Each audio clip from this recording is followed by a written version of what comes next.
The next major conflict between global powers may not begin on a battlefield, but at a port. Right now, in the Arabian Sea, just 170 kilometers apart, two ports are silently shaping the future of Asia, one backed by China, the other backed by India.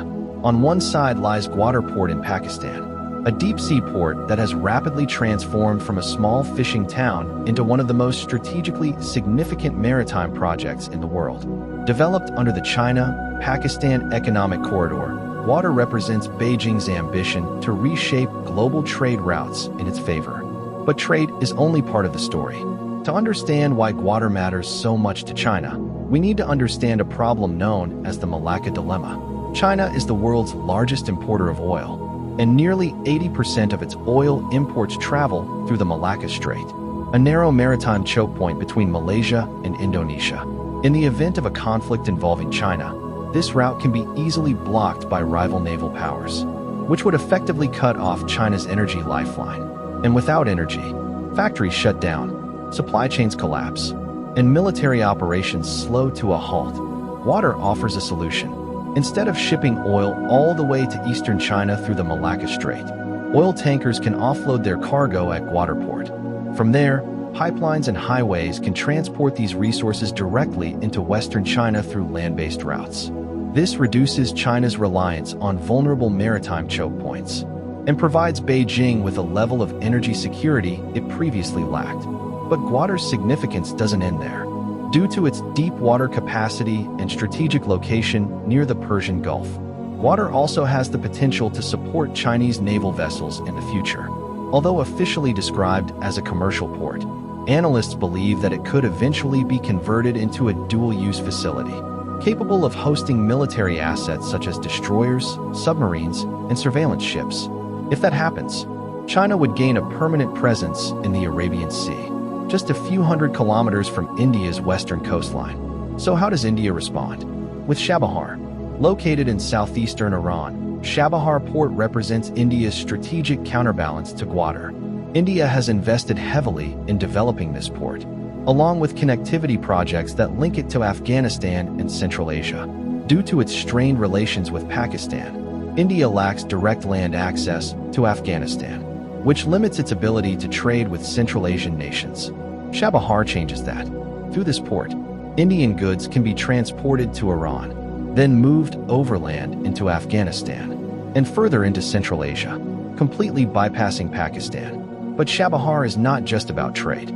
Situated near the Strait of Hormuz, one of the most critical energy choke points in the world, Chabahar offers India the ability to monitor maritime activity in the region and potentially counterbalance Chinese naval movements in the Arabian Sea. Now consider this: two rival powers, operating rival ports, in rival countries, less than 200 kilometers apart, both located near the entrance to the Persian Gulf, through which nearly one-third of the world's seaborne oil supply passes.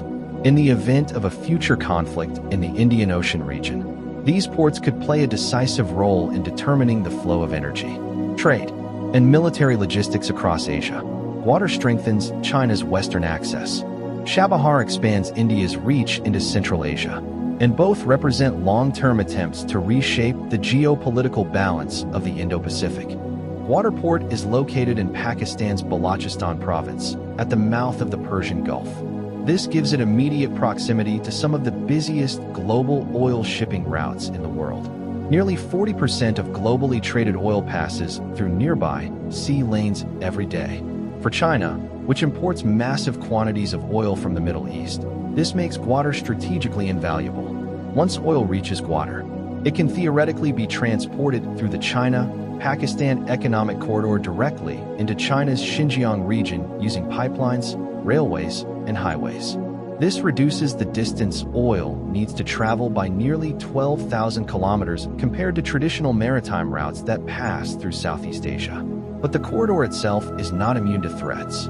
Large portions of it pass through politically unstable regions, including areas that have seen insurgent activity, which means that Gwadar is not just an economic project, but also a long-term security commitment for China. Over the past decade, China has invested billions of dollars into Gwadar's development, including port terminals, airport infrastructure, and free trade zones. Officially, these are meant for commercial growth. But the port's deep water design also allows it to accommodate large naval vessels. This raises concerns that Gwadar could one day support logistical operations for the Chinese Navy in the Indian Ocean region, a development that would significantly alter the maritime balance of power. Now shift focus to Chabahar.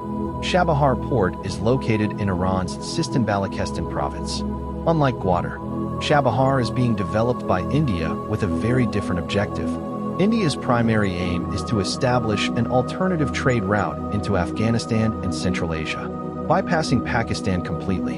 Through Chabahar, Indian cargo can reach Iran by sea, and then move northward into Afghanistan using road and rail networks.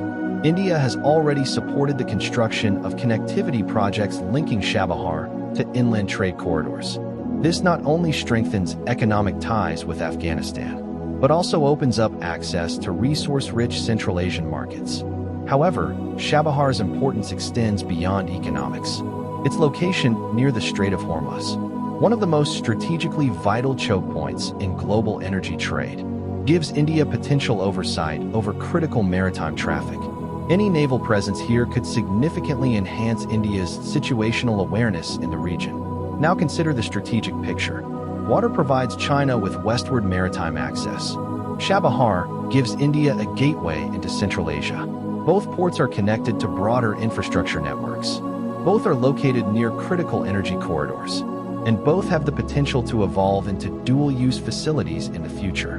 In a region where trade routes often double as strategic supply lines, infrastructure is no longer just about commerce.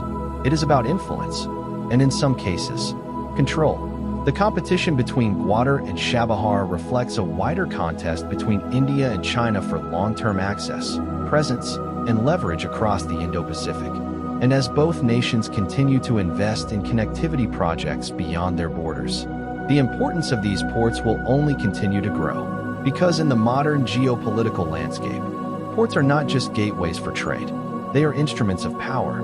If you found this briefing insightful and want more deep dives into the hidden power struggles shaping our world, make sure to like the video and subscribe to the channel. Because the battles that decide the future aren't always fought on the battlefield. Sometimes they begin in silence.